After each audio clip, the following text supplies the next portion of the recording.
मैं ओंकार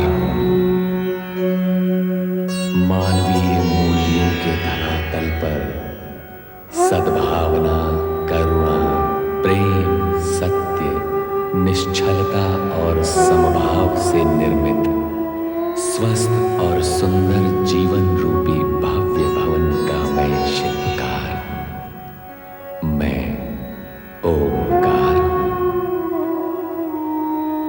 हिम शिखर पर भगवान शिव के सम्मुख पार्वती अपनी सखियों जया विजया के साथ आकर उनकी आराधना करती है।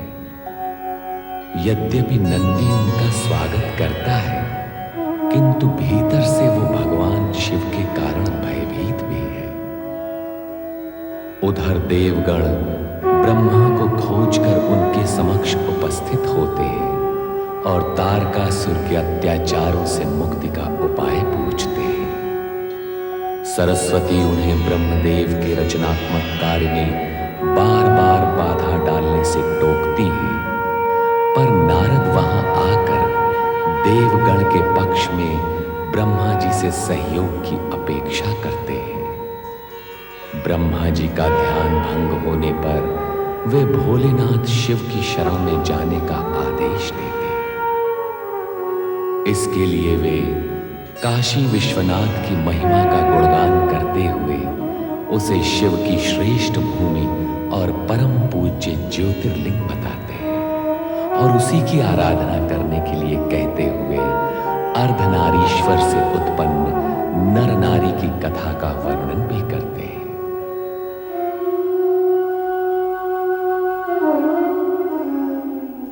कितनी अद्भुत है ये काशी नगरी, मन प्रसन्न हो गया। ऐसी अलौकिक नगरी देखकर आंखें धन्य हो गईं। मन में ऐसी प्रेरणा जागृत हो रही है कि हमें शिव आराधना करनी चाहिए। मेरी आत्मा भी इसकी इच्छुक है। ओम नमः शिवाय। ओम नमः शिवाय।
हमारा प्रतिरूप निखर आया है शिवा। हाँ, मन भी मुखर हो उठे हैं। दोनों तपस्या में लीन हैं। ओम नमः शिवाय। तपस्या पूर्ण हो गई। तपस्या का प्रतिफल इन्हें प्राप्त होना चाहिए। अवश्य। तो चले पृथ्वी पर। चलो। ओम नमः शिवाय।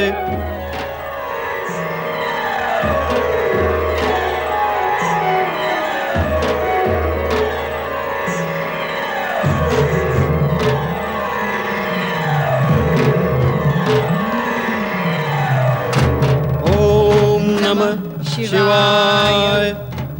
आंखें खोलो। हमसे उत्पन्न पुरुष एवं प्रकृति आंखें खोलो।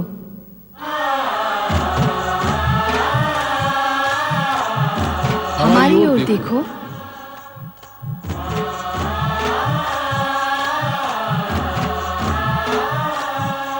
हम तुम्हारी तपस्या से प्रसन्न हैं।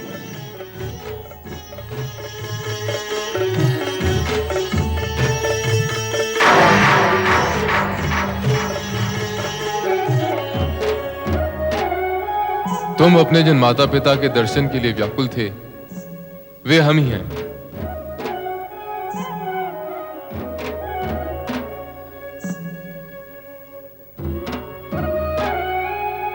तुम जानना चाहते थे कि तुम्हारी उत्पत्ति कैसे हुई। वे हम ही हैं जिनके द्वारा तुम्हारी उत्पत्ति हुई है।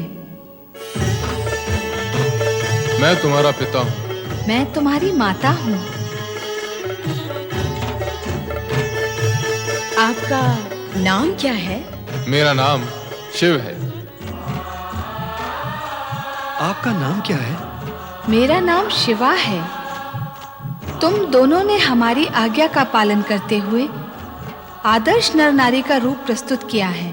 हम तुम दोनों से प्रसन्न हैं। कहो, तुम क्या चाहते हो?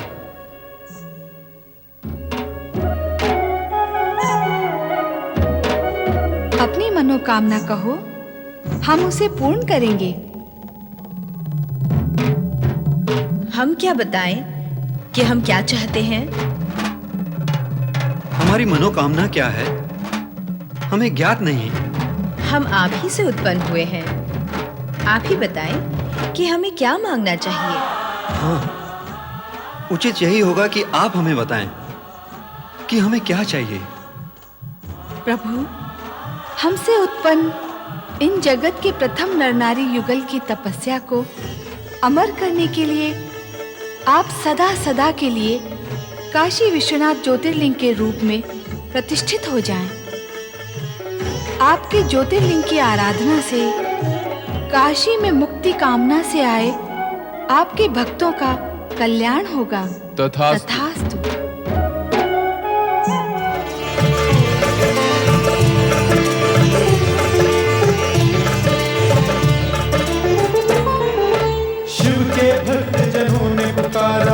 संकट पड़ने पर, शिव के भक्त जनों ने पुकारा जब संकट पड़ने पर, तब तब ज्योतिर्लिंग में पधारे अजय अमर शिव शंकर।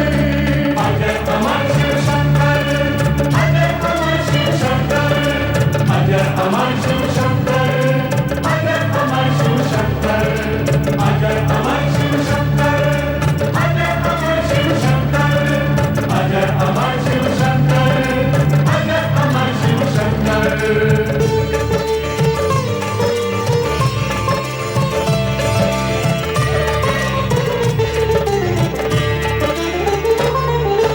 काशी नगरी वाराणसी में ज्योतिर्लिंग है विश्वेश्वर।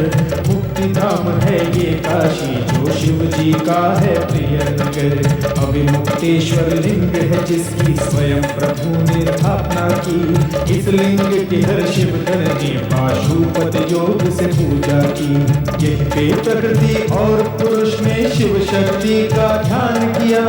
उनको अर्पित होके अर्जित यह पे मन का ध्यान किया। काशी के विश्वेश्वर लिंग की महिमा कहीं न जाए। इनके दर्शन करके मानव पाप से मुक्ति पाए। विश्वनाथ शिव की जय हो, विश्वनाथ शिव की जय हो, विश्वनाथ शिव की जय हो, विश्वनाथ शिव की जय हो, विश्वनाथ शिव की जय हो, विश्वनाथ शिव की जय हो, विश्वनाथ शिव की जय हो, विश्वनाथ शिव की जय हो। काशी विश्वनाथ ज्योतिर्लिंग की कथा सुनाने का अभिप्राय यही है कि आराधना व तपस्या कभी किसी की व्यर्थ नहीं जाती। हाँ भगवान, संपूर्ण कथा का भावसार यही है कि आराधना भक्त को भगवान तक पहुंचाती है। परमपिता, आपने अत्यंत सारगर्भित कथा सुनाई है। ये कथा संपूर्ण जगत के लिए आदर्श प्रस्तुत करती है। संपूर्ण जगत इसका लाभ उठाए, ये उत्तम है, किंतु तुम्हें भी इसका लाभ उठाना चाहिए पुत्र नारद। इसमें तो शंका है ही नहीं परमपिता। है कैसे नहीं? तुमने कथा सुनाने से पूर्व ही पार्वती की आराधना सफल होने में शंका प्रकट की थी। यह कथा भविष्यवाणी भी करती है कि पार्वती की आराधना अवश्य सफल होगी। परमपिता, यदि आपकी कृपा होगी तो अवश्य सफल होगी। फिर भूलते हो नारद, पार्वती मेरी नहीं शिव की आराधना कर रही है, इसलिए उसकी आराधना शिव पूर्ण कर सकेंगे, मैं नहीं। सत्य ही है, जिस प्रकार अर्धनारीश्वर से उत्पन्न नर नारी को भी शिव दर्शन के लिए अनेक प्रकार के कष्ट उठाने पड़े और समय लगा, उसी प्रकार पार्वती को भी सफलता और कृपा प्राप्त होने से पूर्व समय अवश्य लगेगा। कामना पूर्ति के पूर्व ही पार्वती को अनेक प्रकार की नारी लीलाओं से विचरना होगा। कामना पूर्ति के पूर्व ही पार्वती को अनेक प्रकार की नारी लीलाएं करनी होंगी। और पार्वती ही क्यों, उसके माता पिता और उसके भाई को भी उसका सहयोग करना होगा। पार्वती को अपने माता पिता और परिवार का ही विरोध सहन करना पड़ेगा, उसके पश्चात ही उसकी कामना की पूर्ति हो सकेगी। तात्पर्य ये कि आप सभी को शिव पार्वती के मिलन के विषय में किसी प्रकार की कोई शंका नहीं होनी चाहिए, क्योंकि शंका निराशा को जन्म देती है और निराशा पीड़ा, और पुरुषार्थ पीड़ा सहित होकर नहीं, पीड़ा रहित होकर किया जा सकता है। नारायण नारायण, आहा, अति सुंदर, अति उत्तम। ऐसा ब्रह्म वाक्य इससे पहले कभी नहीं सुना देवराज। पुरुषार्थ पीड़ा रहित होकर किया जाता है, पीड़ा सहित नहीं। हाँ देवऋषि, सुना। मात्र सुनने से कार्य नहीं होगा देवराज, इसे गुणना भी होगा। और अभी वो समय नहीं आया कि गुणने की सामर्थ्य समाप्त हो जाए। तो क्या ऐसा समय आएगा परमपिता? हाँ नारद, कलयुग में ऐसा ही होगा। ब्रह्म वाक्य सुनने वाले तो बहुत मिलेंगे, लेकिन गुणने वाले नहीं। सुनने सुनाने वाले बहुत अधिक होंगे, लेकिन गुणने गुनाने वाले बहुत कम। अर्थात क्या नारद, कलयुग में जन जन बड़े बड़े और ऊंचे ऊंचे वाक्य बोलेगा और सुनेगा, किंतु कार्य छोटे छोटे और नीचे नीचे करेगा। इसलिए कहता हूं देवराज कि इसे गुण लो और सोच समझकर इसका लाभ लो। इसी में तुम्हारा और समस्त देवताओं का कल्याण है। नारायण नारायण, लाभ उठाइए देवराज, लाभ उठाइए। परमपिता ब्रह्मदेव का मार्गदर्शन आपको सफलता के मार्ग पर ले जाएगा। देवऋषि, इस समय मैं क्या पुरुषार्थ करूं? धैर्य पूर्वक प्रतीक्षा करना भी एक पुरुषार्थ है देवराज। प्रतीक्षा ही तो मैं कर रहा हूं। विवशता से नहीं देवराज, विवशता से नहीं, धैर्य से। विवशता से की गई प्रतीक्षा में खींच, पीड़ा और निराशा होती है, किंतु धैर्य से की गई प्रतीक्षा में आनंद और भविष्य की सुखद कल्पनाएं होती हैं। दुख तो इसी बात का है कि इन सब बातों का ज्ञान होते हुए भी तारकासुर के अत्याचारों ने मेरे विवेक और मेरी बुद्धि को कुंठित कर दिया है। मेरा विचार है अब हमें चलना चाहिए देवराज। क्षमा करें ब्रह्मदेव, हम आपको बार बार आकर कष्ट देते हैं। वो तुम्हारा अधिकार है देवराज। नारायण नारायण। तो अब भविष्य में क्या कार्यक्रम है देवराज? ऐसे ब्रह्म वाक्य सुनने के पश्चात धैर्य पूर्वक प्रतीक्षा करने के अतिरिक्त और क्या कार्यक्रम हो सकता है देवऋषि? ब्रह्मदेव ने काशी विश्वनाथ ज्योतिर्लिंग की इतनी अर्थपूर्ण कथा सुनाई, उसका कुछ भी लाभ नहीं उठाएंगे? नारद, देवराज मेरा अभिप्राय नहीं समझ रहे हैं। मां, मैं समझा देता हूं। अर्धनारीश्वर के तन से उत्पन्न नर नारी को शिव कृपा और शिव दर्शन शिव आराधना से ही प्राप्त हुए थे। पार्वती को भी शिव आराधना से ही शिवजी प्राप्त होंगे। इसीलिए मनोकामना पूर्ति और सफलता के लिए शिव आराधना अनिवार्य है। शिव आराधना करने से शिव प्रसन्न होकर मनवांछित फल प्रदान करेंगे। ब्रह्मदेव, केवल मैं ही नहीं, हम सभी देवगण मिलकर शिव आराधना करेंगे। हाँ, अवश्य करेंगे। कल्याण भव।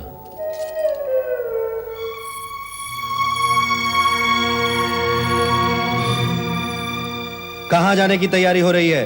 आप जानते हैं भैया कि हम कहाँ जा रहे हैं। जानता हूँ, लेकिन तुम्हारे मुंह से सुनना चाहता हूँ। तो सुनो, मैं अपनी सखियों के साथ शिव आराधना के लिए हिमगिरी शिखर पर जा रही हूँ। मैं तुम्हें वहाँ नहीं जाने दूंगा। क्यों? तुम जानती हो। जानती हूँ, पर आपके मुख से सुनना चाहती हूँ। तो सुनो, हमें अपमानित करने वाले उस हठधर्मी शिव की आराधना करने से रोकते हुए भी हमने तुम्हें नहीं रोका, तुम्हारे पति स्नेह के कारण। किंतु अब तुम्हारी पूजा आराधना को स्वीकार ना करके वो तुम्हारी भी उपेक्षा कर रहा है। ये असहनीय है। इस प्रकार वो तुम्हारी ही नहीं बल्कि हमारी और हमारे राज परिवार की भी उपेक्षा कर रहा है। भैया, सम्मान पाने की इच्छा रखने वालों को सम्मान देने की इच्छा भी रखनी चाहिए। मैंने किसका अपमान किया है? अपनी भाषा से पूछिए, वो बताएगी कि सम्मानीय के प्रति आदर सूचक शब्दों का प्रयोग ना करना अपमान जैसा ही है। तुम्हें शिव के सम्मान का इतना विचार है, किंतु अपना और अपने परिवार के मान अपमान का तनिक भी विचार नहीं। जब तुम्हारी पूजा आराधना वहां स्वीकार ही नहीं होती तो तुम उस उपेक्षा के उपरांत वहां क्यों जाती हो? क्या है तुम्हारे पास इस प्रश्न का उत्तर? पूजा आराधना स्वीकार होने में कितना समय लगता है, अथवा आराध्य अपने भक्त की पुकार कितने समय में सुन लेते हैं? इस प्रश्न का उत्तर है आपके पास? अच्छा, तो अब तुम तर्क से अपना मार्ग प्रशस्त करना चाहती हो, किंतु मैं तुम्हें वहां नहीं जाने दूंगा। मुझे जब तब से रोकने की चेष्टा व्यर्थ होगी भैया। ये क्या तर्क वितर्क चल रहा है तुम दोनों में? पिताजी, मैं आपसे, माँ और भैया से हाथ जोड़कर विनती करती हूँ कि मुझे शिव आराधना करने से ना रोकें।